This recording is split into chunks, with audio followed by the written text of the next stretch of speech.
Earlier this evening, I was doing a forest bathing walk with Outdoor Afro. We're having a lovely time talking about trees. We just talked about how their root system is connected. All of these amazing things about the natural world. We saw jewelweed seeds popping open, and then the wildest thing happened.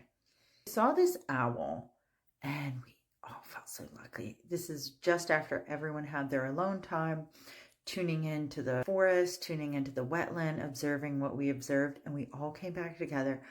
And then there was an owl sitting in a tree. And then we're looking at the owl and we start hearing chicken noises. And we're all looking at each other like, what the heck is going on?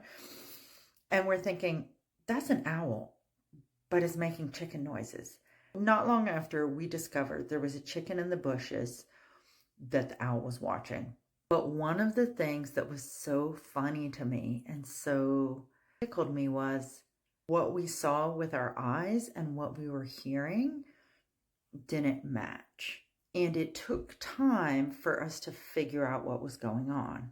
And this is an interesting thing that happens at any various stages in your life, various points. This is why it's so important to slow down, to get time out in nature, to have time listening to your intuition, to slow down, because sometimes what you see and what you hear and what you're figuring out, it doesn't make sense, and it takes time to figure it out, and it takes time to use your powers of reasoning, your powers of intuition, your powers of taking things in and making sense of it. It isn't always immediately apparent.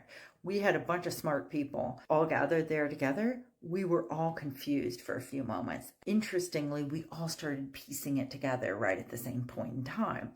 And then once we pieced it together, it all made sense. And I think there are so many moments in life like this of giving yourself the space, whatever it is that you're struggling with, give yourself the space to go be quiet, go be reflective, listen to your intuition, use your intuition, combine it with what you're taking in from your senses, let it make sense, and then draw your conclusions. First, give yourself time to tune in and then conclude. Then you'll figure out it's not an owl making chicken sounds. There's two animals, but you didn't know it.